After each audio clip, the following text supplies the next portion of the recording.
Hey, welcome everyone. Good afternoon. I hope you're having a great day wherever you're at, and I hope the Sierra is within your sights or in your future plans.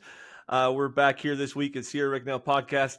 We had snow this last weekend in the mountains, so I know everybody's excited. We're hoping more's on its way. And today we have a great show with you. I hope that you're ready to buckle in. Going to be walking kind of a unique line today. I have Carl Ribaudo on the call today. He is a tourism expert in the Sierra Nevada. He lives in South Lake Tahoe and enjoys his own mountain life. Today, we're going to be talking about destinations and the Sierra Nevada and some of the things you may not know behind the scenes of why we choose certain locations, how they're trying to prepare for us, and maybe some of the struggles they're dealing with. Carl, welcome on board. Glad to have you today. Charlie, it's a pleasure to be here, and thank you to all your listeners for tuning in. Absolutely. I do appreciate it. We've got listeners from the Bay Area a lot and all the way down to Los Angeles. So it's really cool to be able to talk to them every week. You're up in South Lake Tahoe, Bluebird Day in Tahoe today? It is one of those bluebird days. I mean, it's we get them quite frequently, but they're always special. Absolutely. So did we take you off the slopes? Were you playing on a slope day and I interrupted your day? No, today I skied Sunday, so I'm good for a few days. So no, you got me at a good time. That's fantastic. Well, thanks for joining with us. I was really interested to talking to you because I've seen some of your webinars with the tourism boards in the past and some of your unique perspectives on kind of the challenges they have on bringing tourists to the Sierra. Obviously, we live here. I'm here in Minden, Nevada, and so coming to the mountains for us is secondhand. And we go, well, this is why you'd come because Lake Tahoe is beautiful, right? But there's so many things in the background that they're always working on and bringing tourists. I was wondering if we could just start with a kind of a broad question, like from your perspective at South Lake Tahoe, what's the world of tourism look like in the Sierra right now after COVID? I mean, do you have kind of a broader perspective you might be able to share with the audience that way? Yeah, I think it's fascinating. COVID was such a disruptor in so many ways. And COVID itself really kind of was an accelerator of the good things of a destination and the bad things of a destination. And I think, one of the things that we learned going through COVID is we here in South Shore and the basin itself really needed to do a better job of managing the influx of visitors that came. And that's, we've spent a lot of time on stewardship. Yeah. And that's kind of a driving issue now because you do want people to come and enjoy the place, but you do want people to kind of take care of the place. And certainly local residents have a real big say nowadays in how visitors behave and tourism in general. And so it's a really delicate equilibrium and balance that many destinations are going through, in particular here in South Shore, as well as the lake. It used to be, let's just bring tourists here, but now there's more of a balance, more of a nuanced approach, and I think that's on everybody's mind. Yeah, here at Sierra Rec, I started 10 years ago really with the idea of that I wanted people to spread out more in the Sierra, to Yeah. discover more of the Sierra. I mean, by all means, come to Lake Tahoe, go to Mammoth, Yosemite, but even within those, micro areas of the Sierra that, 10 miles out, 15 miles out, 20 miles out, there's so much area that people, especially tourists, don't know exist, right? We're so good at tourism marketing to a destination that sometimes we just miss 15 miles away, right? So, how do we help them experience it by coming, but then also experience more, right? Charlie, it's even less than that. It could be 2 miles away. It could be. You Yeah. you can be, out in the middle of nowhere, 2 miles away from South Shore and run into four people. At Yep. the same time, you can be downtown in South Shore and there's plenty of people. And so I think that's part of a great sense of discovery that we want people to have wherever they're traveling. Yep. Sense of discovery is an absolutely essential part of people's connection to a place and what they experience and how their own life changes. And we want them to connect and we want to give them the opportunities to connect even beyond sort of the obvious places.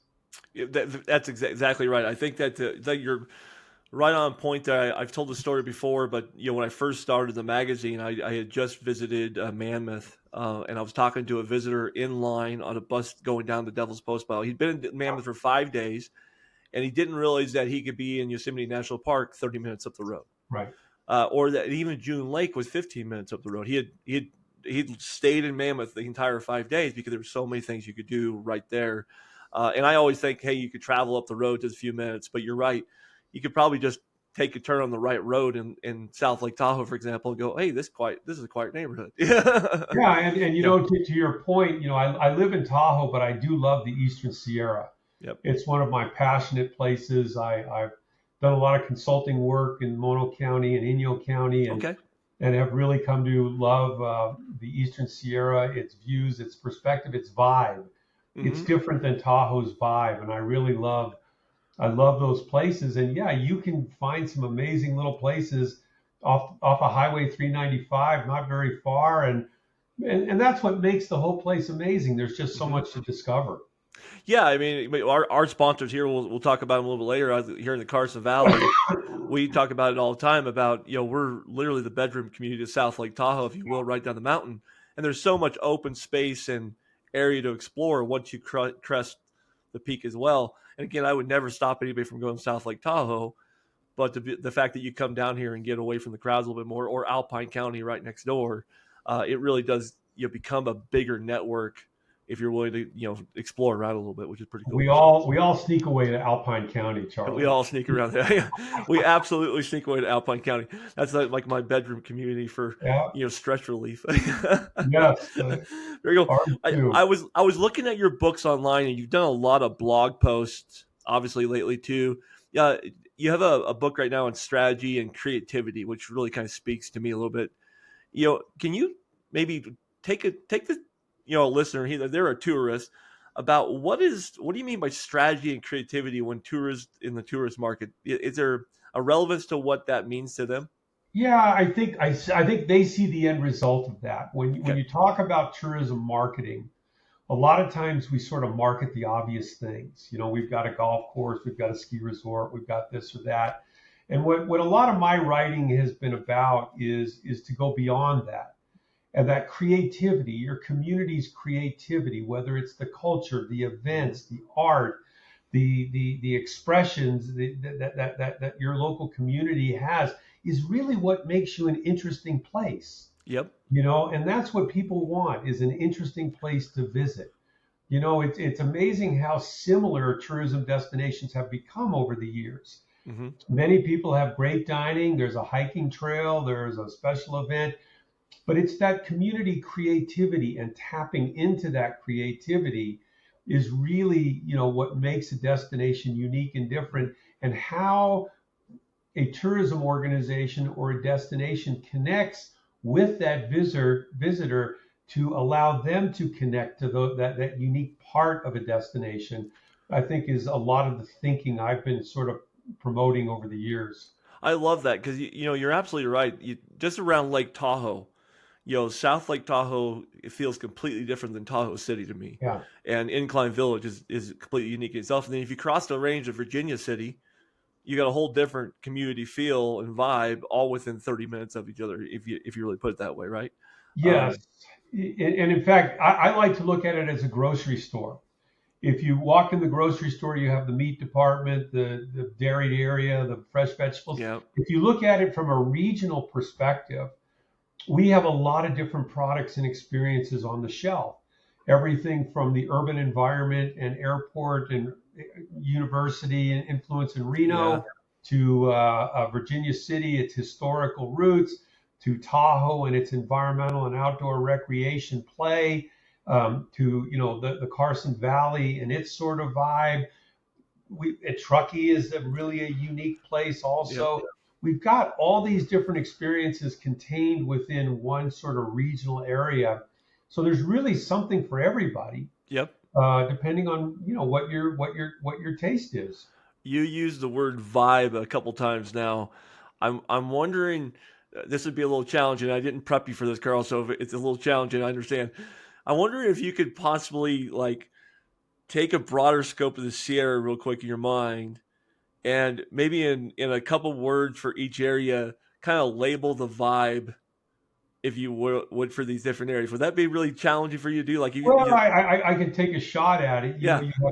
You have obviously you have Reno, which is the urban environment. Mm-hmm. South Shore is probably more of a recreation and entertainment vibe. North Shore is probably a little bit more recreation and family vibe. The Carson Valley is a much more ranching and open space, high desert vibe with a different culture, Basque food influence, and those sorts of things. Mammoth is a little bit of an LA vibe mixed into the mountains. Yep. And so what we're really talking about is what a visitor feels and experiences when they go to a place. And that's called sense of place. What a place makes you feel. Okay. And we all have this. I mean, Yep. you know places on your must-do list, Charlie, that you know what, I just get to this destination and it feels right for me. Yep. Other I talk about destinations, that. I talk about that a lot when I go to Yosemite, actually, because people talk about Yosemite, they think Yosemite Valley. Well, I almost never go to Yosemite Valley. It's Yosemite's Tuwali Meadows to me. It's Tioga Pass, and it's a high country, right? It's as soon as couldn't I agree get there, my blood pressure goes down. It's like it's couldn't agree amazing. with you more. And here's an interesting story. I'm also a motorcycle rider. I've ridden all over the Okay. Sierras. And for years, I was resistant to go to Death Valley. I was like, why would I go to Death Valley when Yosemite's there? Yep. And finally, a friend of mine says, you know what, get your butt on that bike. We're going to Death Valley. And you know what? It was a place that just clicked for me. Mm-hmm. It was a place that I felt totally comfortable. It was a beauty in a different way that I had never experienced. And now it's one of my favorite places to go. Carl, you're that's so funny. My youngest son, I've taken him to all kinds of national parks. I'm kind of a national park geek, and we've done the redwoods, we've done Yosemite, some Oregon ones. I took him to Death Valley, and we got done. He goes, "Dad, that's my favorite place on earth." I I get go, it. "Really?" Death Valley? He goes, "It's so unique. It just blew his mind. He loved Death Valley." I get it, and it connects with me. I can, many times in the evening, I've ridden my motorcycle around Death Valley with not a car in sight, and it's just an awesome place to be. But that's the power of these different places and different vibes have on you. Mm-hmm. I've experienced the same thing last year. I was doing a lot of work up in the Black Rock Desert, Okay. which has got a unique vibe unto itself. And it's really become one of my other favorite places to visit. It's like the exact opposite of Tahoe, but in a good way also. Okay. And so vibe and feel, I think, are becoming more and more important than just activities Okay. I for agree. people Yeah. to experience.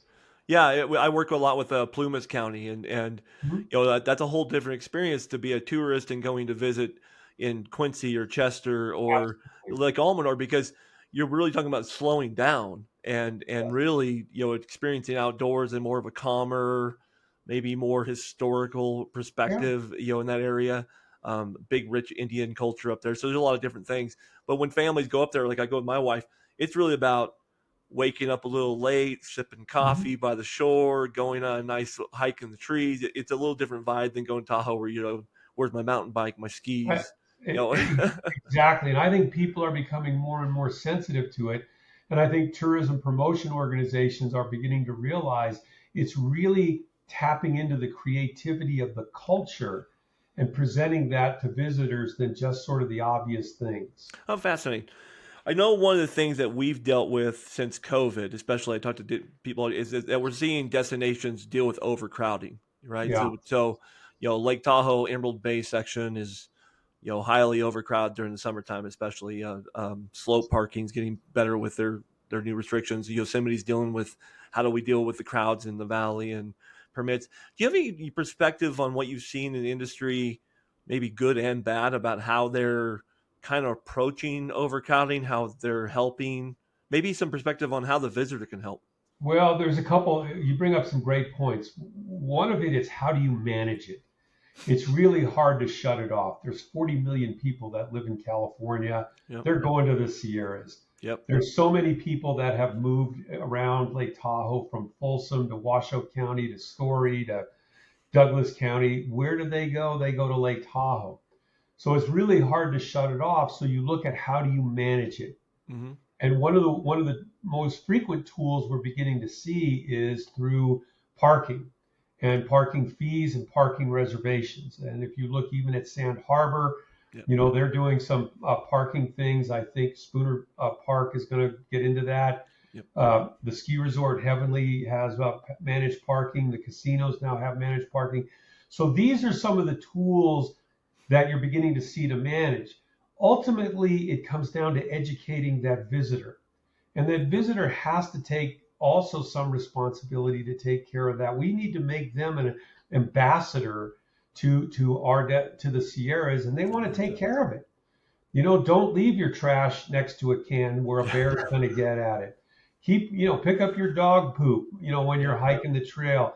There's a inherent responsibility that we want to imbue in that visitor to care about this place as much as you or I might, because we live here. Exactly. That's like a great point. It's one of the things that I think maybe one of the hardest things to do is to break habits or family traditions or just lack of knowledge, right? So, the plastic bag for dog poops on the trails is one of my favorite irritants because, I hate the idea of the plastic bag. I think it actually has caused more litter than anything else. Being a volunteer in desolation, I can't believe how many bags I pick up. People, I'll pick it up later. They never do, right? It's like, but yet there is a responsibility of if you're gonna have a dog on the trail, then save it for the next. Don't leave it for the next person. Visitors can go. Visitors can go one step further. You can also, if you're a visitor, volunteer to help make the place better. Absolutely. Volunteer with the Rim Trail while you're up here, or volunteer with one of the League to Save Lake Tahoe cleanup days, or volunteer. It's not just coming and taking from the destination, but can you also give and make the destination better as somebody who visited the area? And I think that's also part of a longer term strategy to get people more and more tied and caring about a place. That's a great point. I'm a volunteer with Desolation Wilderness in the summertime, and we've actually last year saw one of the biggest numbers of volunteers we've ever had there, and a lot of that was people that live in Folsom or Sacramento who want to share the desolation experience with their future families and friends, and they choose to spend their summers doing a little bit of volunteer work, 20, 30, 40 hours of hiking, cleaning up trails, and taking care of, bad campsites, etc. It's a great opportunity, and it serves as a wonderful example, especially to younger visitors. I have a 6-year-old granddaughter. At some point, I'm going to have her picking up trash. That's a great thing to do, right? Well, let me do this. Let's do it. Let's have a little bit of fun now. You've experienced a lot of the Sierra. You've worked with a lot of these communities. Let's talk some hidden gems in the Sierra. Again, a lot of our listeners are coming from California, from the valleys, and they're coming to the mountains. What are some hidden gems, Carl, that you think people would be wise to experience in their life? I think June Lake on a Wednesday. June Lake on a Wednesday. Good choice. June Lake on a Wednesday is a wonderful place. I love, there's a great little coffee shop in Lee Vining. Yep. And there's a great restaurant right up on the highway there that has all kinds of incredible food that kind of becomes an international hotspot in the summer. That is sort of a must do. I still go to Regan Beach 3 or 4 evenings in the summer and watch the sunset. There's like a regular crew that's out there. It's not crowded, and who knows what beautiful sunset you're going to see. Absolutely. Regan Beach is a great spot for it. And if you're on a mountain bike, you can take one of the many, many mountain bike trails that are around and literally disappear. Yeah. And pedal your way out. And especially now with e-bikes, it makes it a little bit more accessible for some of us old timers. But, those are some of my little favorite spots. I love getting a burger at Walker Burger. Yeah. Okay. Can't miss there, right? Or monocone. Yeah, what's funny is we do that trip a lot. We'll stop at Monocone or the Barn in Bridgeport for a burger, and then we stop at Walker Burger for the milkshakes because their milkshakes are better. So, we gotta do the whole train up the 395 if we can. And then one of my favorites is summertime, midweek evening, just go sitting by Emerald Bay. Absolutely. The crowd sort of thinned out, and you're just sitting there, and it just is a magic spot, a magic moment. And I think there's a lot of hidden spots. The key is just try and go counter to the crowd. Yep. People always say to me, "Oh, Tahoe's so crowded." And I say, you know what? I never feel it because I go counter to the crowd. Yep. and I literally have never been impacted like, I can't go there. I just have always, sort of seen it in a different set of eyes. Even Desolation Wilderness, which is getting harder now because I think people have caught Yeah, on. But if you get up early, you can be on the trail by yourself until noon, 1 o'clock absolutely. before you ever see 10 people. And then after that, yeah, you're going to see people catching up, or if you're coming back to the car, you might see hundreds of people. But Yeah. you can get on some of these trails earlier. I love to escape to Alpine County. You and I both talked about that. Oh You can yeah. get to Alpine County and really completely disappear, and see four people in some places. And there are some people where you're going to have five or six cars parked around you, but it just doesn't take that many steps before you're by I, yourself. I love to ride my motorcycle out to Blue Lakes Yeah, on a weekday evening. It's just spectacular, spectacular, spectacular. spectacular. It's a great ride, and I do it as often as I can in the summer. That's awesome. Blue Lakes is interesting to me. That's one of my favorite secrets is that you go to Blue Lakes in the summertime, everybody's camped there. There's people at Tamarack and Blue Lakes all over the place. But if you go right behind Blue Lakes to Twin Lake, there is a complete lake back there that I can go back with my dog and be me and my dog for hours. Right. Nobody else is there. It's quite incredible. Um, oh, you got to plug in there. Yeah, I got to plug in. Sorry about that. uh, so just finding those little places where even when you get to a destination where there are crowds, if you just that's why you take a paper map with me everywhere. It's like Hmm. what else is right here that's 5 minutes away, a couple hundred yards away sometimes, and it can really disappear and find that solitude we're all looking for. Yeah, there's all kinds of, if you just, the key is to give a place the attention it needs. Hmm. Follow your instincts. Where does this road lead? Where does that road lead? Now, be prepared when you do that stuff. Please. So, but there's so much to discover that you can just take a road and see where it goes, and it's just the Sierras are just amazing in that regard. Yeah. And I've been to the Rockies, I've been to the Canadian Rockies. Yeah, I grew up in the East in the Appalachians, and there's just something magic. They're all wonderful places, but there's Hmm. just something magic about the Sierra. Yeah. The granite, the high mountain lakes, the flora, the fauna, the whole bit is just I don't know. It's just my spot. Yeah, absolutely. One of the things I did last year, I wrote a report on this. Matter of fact, you might find this interesting. Is I started taking different routes and roads, trying to look for the old highways a little bit. I Yeah. know we're always trying to get there fast and get to our destination. But for example, my friend and I on New Year's Day last year, we took off over 88, and then we got to Pioneer. There's an old road that goes out of Pioneer, kind of goes down by the river, and then it goes out and can go all the way to Calaveras, which is where we're heading. And it would have been faster to go to Calaveras. We would have got there Right. an hour and a half earlier. But we got to go back on this backcountry road. We ran into an old town with a schoolhouse in town, an old grocery store, and we just had this beautiful scenic drive. And it was us and maybe three cars all day long until we got to Murphy's, where it pulled right into Murphy's, and then we were back with the crowd again. And it just taught me a lesson, even over the years I've been traveling this year. Is like, there's these travel routes that the original homesteaders built.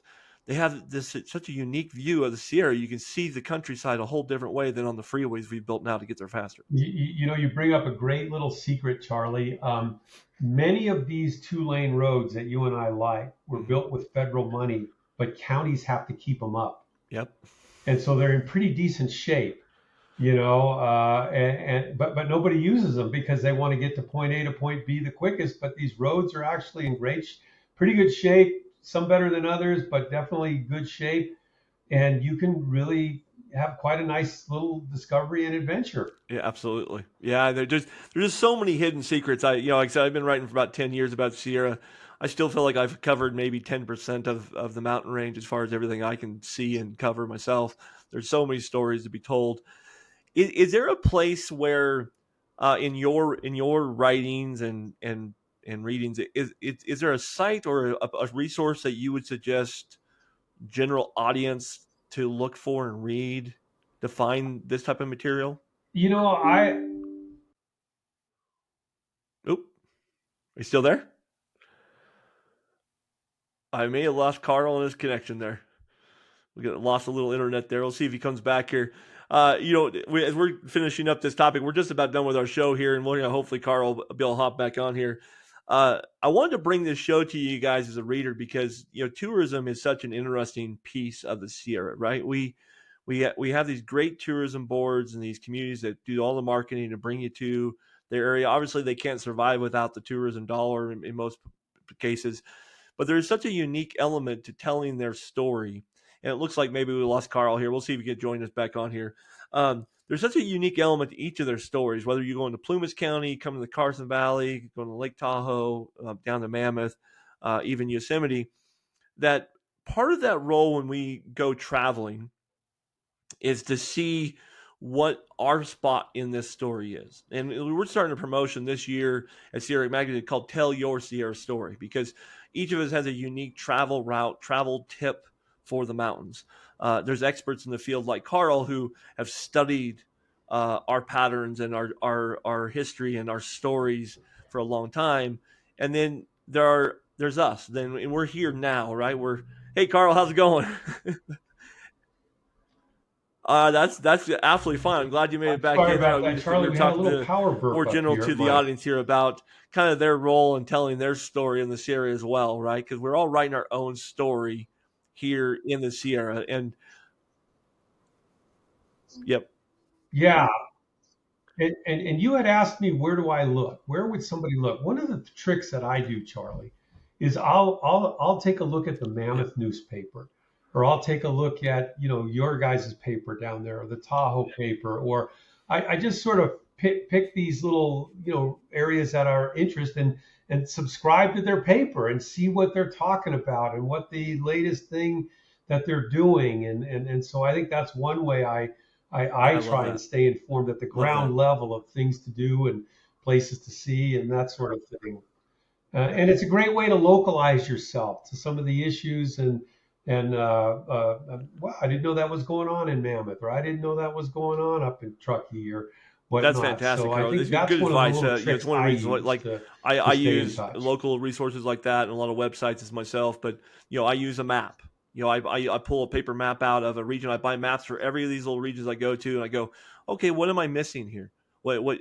Here's where the route went. Here's where I went. Now, what else is around here? Oh, wow, there's a lake right here. I missed it by a mile. It's like, could have gone that like next time. Or, hey, here's a volcano. When you go to Mammoth, a lot of people go to Mammoth. They never leave town. They realize there's a volcanic nature of that area, and some of the things you can see just on the east side of 395 are stunning, right? So just a completely different experience across the highway, Yeah.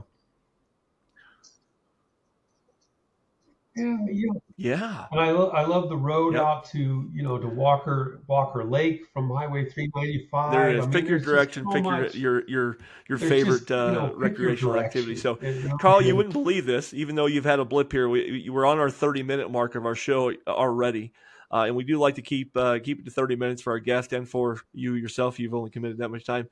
I have 3 questions I ask all my guests. They're very personal and recreational standpoint. So if you're game for it, I'd like to run a promo real quick for the Carson Valley and then come back to you for a quick question. Is that okay? Totally. You okay? Just as I want to shout out to Visit Carson Valley. As I've told you before, I can't do any of this without them. They're a great sponsor and host. We love living in the Carson Valley, our home base for all of our adventures. So please take a look at our wide open spaces here.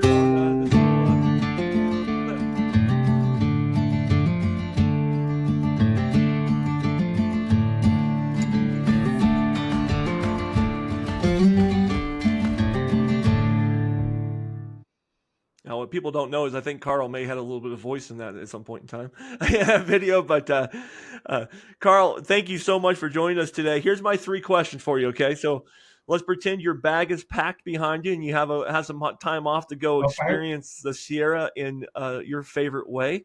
What part of the Sierra are you heading to, or where are you heading to, and why? Beautiful. I'm going up to Lassen. I'm heading that direction, up 89 to Lassen. I love that drive. I love going up that to beautiful, Shasta. That volcanic highway up there. It's really beautiful area.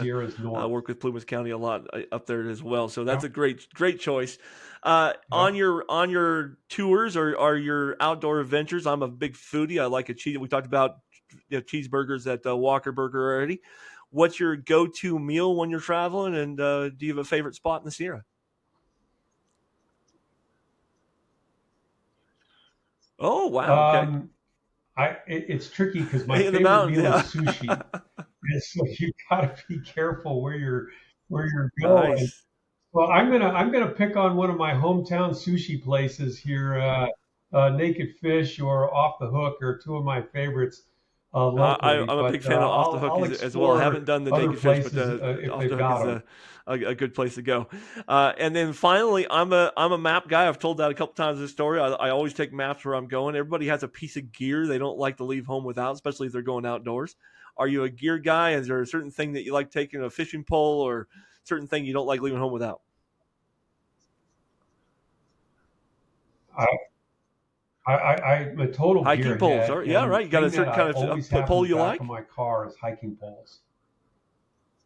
Yep. Well, I've got some. I think they're Zekas or something like that, but So you can just I keep a pair park the of car hiking and poles in go my, up the my trail back wherever of you my want to go. Right. Subaru at all times. That's fantastic. So, well, Carl, thank you so much for being our guest. And if you are a Exactly. listener out there, thanks for coming along with our tip today. Leave down below. Tell us what your favorite destination in the Sierra is and why. And then, leave us maybe your favorite food spot to stop in Sierra. We'd love to give a shout out to our local communities. Um, as always, hope you'll like and subscribe, share with your friends. Carl, thank you so much for joining us. I hope you enjoy a week in Lake Tahoe again, and we'll talk again soon. You bet. Have a great day, everyone. Drive safe. Charlie, Hope the thank you Sierra very, in very your much for next trip having is me. your It's been a best. pleasure.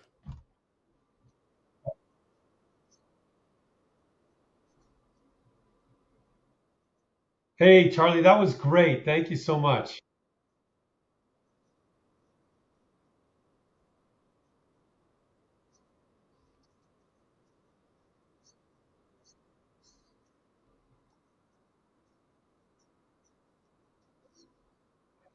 This was my pleasure.